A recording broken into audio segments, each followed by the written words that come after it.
Bagi kita semuanya, Salam, Om Swastiastu, Namo Buddhaya, Salam Kebajikan.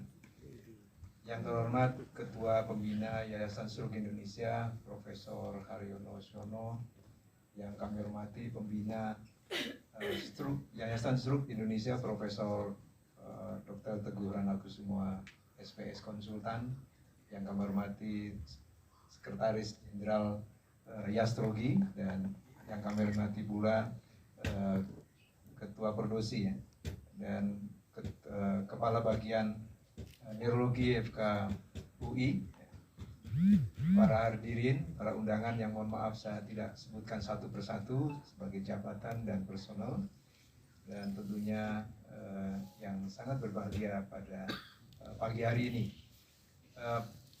Ini waktunya kayaknya sangat terbatas, tapi mungkin mudah-mudahan bisa kami selesaikan dengan secepatnya juga. Karena tadi sudah dimandat kita harus bekerja secara cepat dan harus meneruskan perjuangan yang sudah dilakukan oleh sebelum ketua umum sebelumnya, mulai dari Bapak Maijen Soekardi, kemudian Pak Laksamana Sudomo, kemudian Prof. Haryono waktu itu, kemudian terakhir dilanjutkan oleh Prof. Teguh, dan saya. Ini kehormatan sekaligus segalanya, kehormatan, ketiban sampur dan sebagainya. Tapi itulah suatu proses yang tentunya kita harus secara tanggung jawab harus kita lakukan. Bismillahirrahmanirrahim. Mudah-mudahan saya bisa melaksanakan apa yang tadi diinginkan oleh Ketua Pembina, dan tentunya kita harapkan Jastrogi tetap berada di masyarakat untuk membantu pemerintah dan bagian dari suatu solusi dengan stakeholder yang lain. Kami sebenarnya tadi sudah kami simak semua apa yang diinginkan dan diarahkan oleh Ketua Pembina Jastrogi untuk ke depan harus bekerja apa. Tapi ada satu konsep kami yang nanti kami akan lakukan selain hal-hal tadi yang diinginkan oleh Bapak Ketua Pembina. Jadi konsepnya adalah membangun ekosistem penanganan stroke berbasis komunitas kawasan mikro. Saya mencontoh supaya mirip-mirip PPKM mikro dan seterusnya gitu. Waktu menangani pandemi COVID. Gitu. Dan Prof. Teguh, Ketua Umum yang sebelumnya sudah menyampaikan kita perang semesta melawan stroke. Jadi kita harus bangun dari kawasan mikro untuk bisa semesta betul-betul melawan atau memerangi stroke. Slide. Pemerintah tentunya sudah memberikan kebijakan dalam transformasi digital atau transformasi kesehatan. Ada 6 pilar, satu layanan primer, 2 layanan lanjutan, kemudian ketiga adalah ketahanan kesehatan nasional, ya, kemudian juga transformasi untuk sistem pembiayaan kesehatan, transformasi pembangunan SDM kesehatan, dan terakhir adalah transformasi teknologi kesehatan. Tentunya teknologi kedokteran di bidang neurologi ini betul-betul nanti kedepankan, dan terakhir ada neuroteknologi yang berkaitan dengan suatu genom atau genetik. Itu suatu perkembangan luar biasa, dan nanti berkaitan dengan precision medicine, apa yang tadi disampaikan oleh Prof. Teguh. Slide. Jastrogi tentunya bagian dari suatu stakeholder semuanya yang ada, yang tentunya mulai dari suatu kebijakan pemerintah atau dalam artinya adalah Menteri Kesehatan, kemudian bekerja sama tentunya nanti dengan suatu academic health system yang terdiri dari kolegium, university, kemudian rumah sakit baik pemerintah dan sampai ke rumah sakit swasta, rumah sakit militer dan polisi, ya. Ini bersatu padu tentunya bersama dengan ada industri neuroteknologi dan juga mungkin insurance gitu ya, kemudian juga stakeholder yang lain, Perdosi gitu ya, bekerja sama, selik lagi. Jastrogi bagian dari itu semuanya. Dan inilah harus membangun suatu sistem layanan kepada masyarakat, khususnya layanan stroke, ya. Slide. Nah, kemudian ini harus dibangun suatu sistem digital tentunya ke depan. Nah, tadi pesan dari Pak Haryono dengan suatu sistem IT kita akan kembangkan dengan nanti. Kita pahami bahwa stroke ini sebenarnya punya risiko, ya, baik risiko yang anak-anak sampai risiko yang pada orang dewasa, dan kalau kena stroke bisa diobati.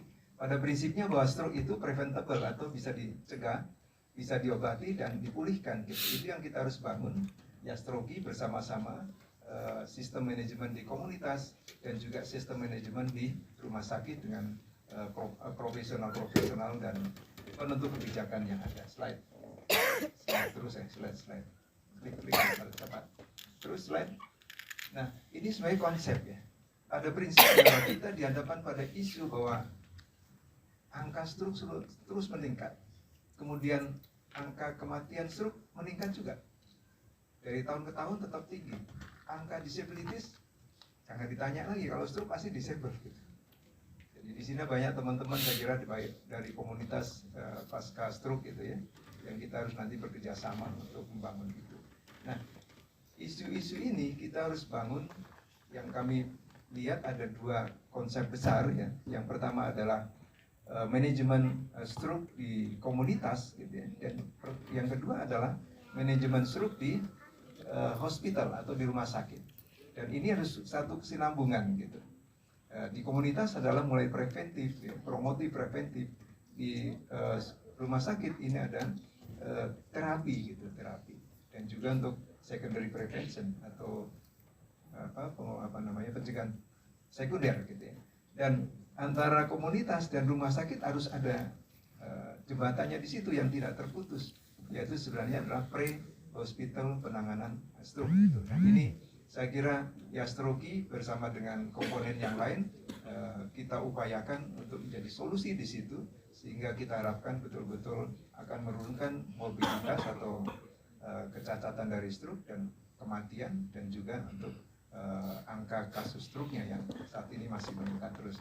Dan ini tentunya membantu pemerintah karena stroke ini bagian dari prioritas pemerintah, termasuk jantung, gagal ginjal, cancer gitu ya, yang harus diturunkan karena angkanya tinggi, biayanya juga tinggi. Tapi kalau stroke itu kita atasi dengan baik, mungkin juga biayanya nggak akan turun, mungkin meningkat, tapi mungkin quality of life-nya akan meningkat, disability meningkat, kemudian angka kematiannya yang mungkin menurun. Itu yang harus kita targetkan. Slide. Kemudian kalau kita bicara komunitas, sebenarnya ada dua komunitas di sini. Komunitas masyarakat yang sehat atau yang punya risiko tapi sehat. Slide. Dan juga masyarakat yang pasca stroke di sini. Nah, di sini kita melakukan pencegahan primer maupun pencegahan sekunder dan juga rehabilitasi bagi pasca stroke. Ini saya kira nanti akan sesuai dengan visi dan misi dari Yayasan Stroke Indonesia. Saya mungkin nggak tampilkan. Di sisi lain itu ada layanan stroke di rumah sakit atau pra rumah sakit. Ini harus komprehensif, kita harus bangun bersama. Ya, ada profesional ya, baik itu dokter, perawat, fisioterapis, analis gizi dan lain sebagainya. Dan juga pasienkes yang harus kita bangun dan stakeholder yang lain. Ini secara konsep stroke dan komunitas di kawasan mikro ya, maupun nanti makro, ini sama kan. Slide. Kemudian slide lagi. Slide. Ya, ini semuanya dibangun oleh government maupun non government. Kemudian ini salah satu contoh bagaimana penanganan stroke berbasis komunitas di kawasan mikro, contoh suatu kecamatan gitu ya. Ini kita harapkan nanti banyak komponen gitu ya, mulai dari pembuat kebijakan, camat di situ di wilayahnya, kemudian organisasi non pemerintah, lembaga pendidikan dan penelitian, kemudian juga tokoh masyarakat, pasienkes primer kayak posyandu, puskesmas, klinik dan lain sebagainya ada di wilayah itu. Kemudian juga profesional pelayanan kesehatan. Dan penting lagi ini ada funder gitu, ada yang tentunya ada yang mungkin donasi, ada yang mendanai, baik itu program pemerintah dan yang lainnya. Ini menjadi suatu model di kawasan mikro yang tentunya ini kalau terus dibangun di 514 kabupaten kota mungkin lebih bertambah, atau ke 37 provinsi saat ini, itu saya yakin perang semesta ini melawan stroke akan bisa tercapai, dan sangat kolaborasi ini dibentukkan untuk sangat membangun secara integrasi dari kebijakan pemerintah dan provider baik itu SDM dan fasilitas kesehatannya, dan juga yang paling penting adalah masyarakat itu sendiri. Dan ini suatu integritas yang luar biasa ke depan dalam memerangi stroke secara semesta. Slide lagi. Ya, dan satu lagi tadi di bangun suatu data menjadi big data, dan ini menjadi suatu data dengan informasi kebijakan luar biasa. Ya ini mohon maaf, ini saya tampilkan saya waktu masih dinas. Intinya bahwa kita harus berkarya, bersinergi, secara integrasi, berkesinambungan harus untuk selalu sehat, bahagia, sejahtera, produktif kita bersama. Terima kasih, mudah-mudahan saya bisa melaksanakan pemilihan. Assalamualaikum warahmatullahi wabarakatuh. Waalaikumsalam warahmatullahi wabarakatuh. Terima kasih atas kata sambutan.